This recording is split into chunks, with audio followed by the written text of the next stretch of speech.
अस्सलाम वालेकुम everyone, this is D4 exercise 7D question number 14 vectors का टॉपिक हम इसका कर रहे हैं, जिसमें हमें ये कह रहे हैं कि एक PQRS आपके पास ट्रायंगल है, पैरेललोग्राम है जिसमें BQ जो है वो 2RB है।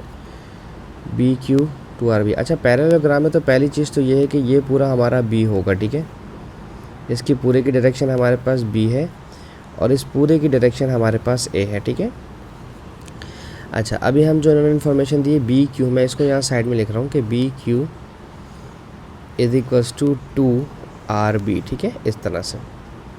अब आप देखें आपका B और Q ये रहा और R और B आपका यहाँ पर है, ठीक है। यानी कि इन्होंने पूरी लाइन QR का जिक्र अभी नहीं किया, ठीक है। तो आप इसे इस तरह से कर सकते हैं कि BQ, ठीक है, और ये जो RB यहाँ मल्टीप्लाई कर रहा है सिर्फ इसको यहाँ ले आए, डिवाइड करवाएं RB, यहाँ पर बचा 2 और डिवाइड में कुछ नहीं तो 1 लिख दें, ठीक है। अब रेशो बनाए इसका BQ रेशो RB, रेशो बना के इसलिए कह रहा हूँ कि रेशो का ही तरह से पेपर में क्वेश्चन आता है 2:1, ठीक है। 2:1 का मतलब है कि BQ का रेशो है 2/3 और RB का रेशो है 1/3 और ये है दोनों A 1/3 है एंड 2/3 है। अच्छा, 3 क्यों लिया है? क्योंकि रेशो प्लस करते हैं हमेशा, 2 + 1 3 हो जाएगा, ठीक है। अब इसी तरह अब ऊपर वाला कॉन्सेप्ट आपका क्लियर करता हूँ। ऊपर वाले क्वेश्चन में जो दिया हुआ है AR वाली line AR is equals to 1/3 of SR। अब यहाँ आप ये काम नहीं करेंगे जो हमने अभी किया, ठीक है। देखो A हमारा ये रहा और R हमारा ये रहा, ठीक है। ये AR तक का रेशो था, इसमें इन्होंने AR का रेशो हमें दिया हुआ है पूरे SR तक का, ये SR तक का, और SR की वैल्यू हमारे पास ऑलरेडी गिवन है, इसलिए हम इसको रेशो में नहीं बनाएंगे। हम सिर्फ इसको इस तरह से लिख देंगे AR is equals to 1/3 of SR की वैल्यू है B। ये आ गया हमारे पास। यहाँ पर हमारे पास वैल्यू गिवन नहीं थी पूरी, QR वाली पूरी लाइन नहीं थी, इसलिए हमने इसको रेशो में करके सॉल्व किया। क्वेश्चन अब शुरू होगा, ठीक है। S2A, SA कहाँ है? SA हमारे पास,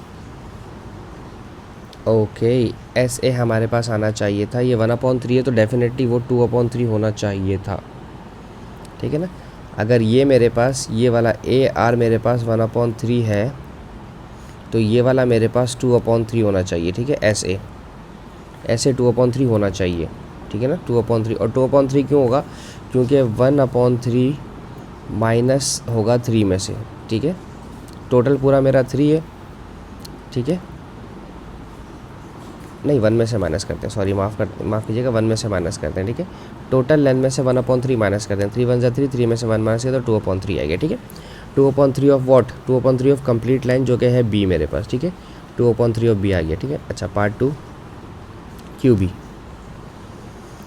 QB देखें कहाँ है भाई? QB हमारा ये रहा, ठीक है। यहाँ तक आने के लिए हमें पहले P से B के पास जाना है जिसकी लेंथ है B, और Q से B तक जाना है जिसकी जो मेजरमेंट दी हुई है वो दी हुई है 2/3 ऑफ है, जो हम पहले ही निकाल चुके हैं, ठीक है।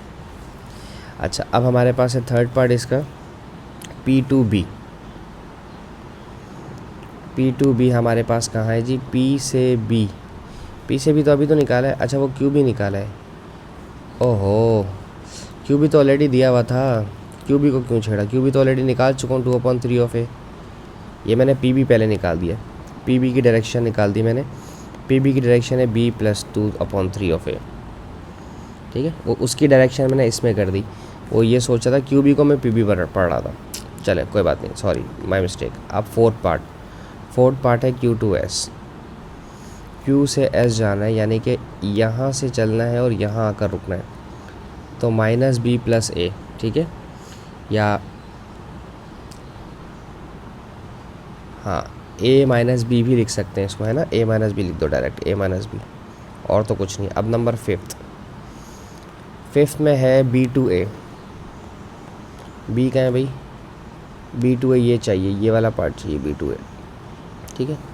अब इसके लिए हम क्या कर सकते हैं कि ये किया जाए कि B से R के पास जाया जाएगा, B से R के पास जाएंगे और फिर R से A के पास जाएंगे, और R है हमारे पास ऑलरेडी, हम यहाँ निकाल चुके हैं, ये रहा, ठीक है। B से R है हमारे पास 1/3 ऑफ A, डायरेक्शन सेम है, सिर्फ आर ए की डायरेक्शन नेगेटिव हो जाएगी तो हम इसको लिखेंगे माइनस में, ठीक है, -1/3 ऑफ बी, ठीक है। अगर आप 1/3 कॉमन लेना चाहते हैं तो ले लें और ये बन जाएगा a माइनस बी, ठीक है।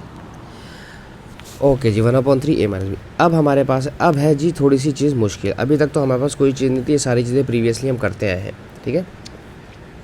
Calculate the value of B A upon Q C, Q S, I am sorry, B A upon Q S, ठीक है। बी ए का वेक्टर कहीं नज़र आ रहे हैं? बी ए का वेक्टर है 1/3 ऑफ ए माइनस बी, और क्यू एस का वेक्टर कहीं नज़र आ रहा है? क्यू एस का वेक्टर है ए माइनस बी, ये लिखे हुए हमारे पास आंसर। क्यू एस हमने फोर्थ पार्ट में मालूम किया था और बी ए हमने फिफ्थ पार्ट में मालूम किया था, ठीक है। ये ए माइनस बी से कट गया तो ये बच गया 1/3, तो B A upon Q S का आंसर आ गया 1/3, ठीक है। अच्छा, अब आप देखें इसका सेकंड पार्ट देखें। सेकंड पार्ट ना हमें यहीं से हेल्प मिल रही है, सेकंड पार्ट में इसके बी के सेकंड पार्ट में मुझे यहीं से हेल्प मिल रही है। कह रहे हैं area of triangle A B R और area of triangle S Q R. देखें दोनों आपस में सिमिलर हैं। सिमिलर क्यों? कि हमारे पास अगर आप शेप को थोड़ा सा ऑब्ज़र्व करें, देखें इस शेप को आप थोड़ा सा ऑब्ज़र्व करें, ये वाला ट्रायंगल सबमर्ज है इस ट्रायंगल के अंदर, ठीक है। तो ये दोनों आपस में सिमिलर हैं। तो ये दोनों ट्रायंगल सिमिलर होने के साथ साथ अगर आप थोड़ा सा और फोकस करें तो अगर मैं सिर्फ ए बी वाली लेंथ लूँ,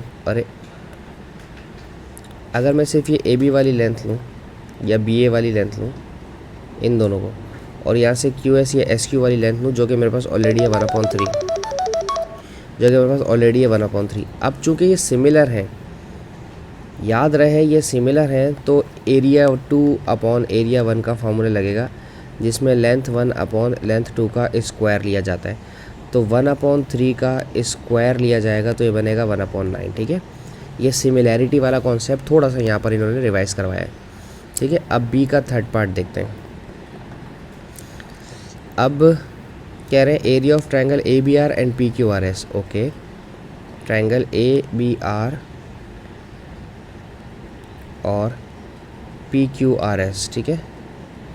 ए बी आर का तो रेशो 1 है मेरे पास, ठीक है, उसका तो रेशो 1 है। अब ये सिमिलर नहीं है इसलिए इसके उस पर स्क्वायर नहीं आएगा।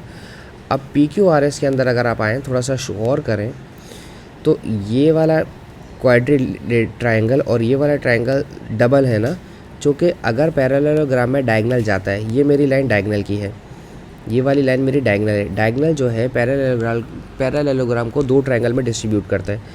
अब मेरे पास एक ट्रायंगल यहाँ पर है और एक ट्रायंगल मेरे पास यहाँ पर है। अच्छा, यहाँ पर हमारे पास एस क्यू आर का आंसर आया था 9, और अगर एक और ही एस क्यू आर होगा तो उसका भी आंसर 9 होगा।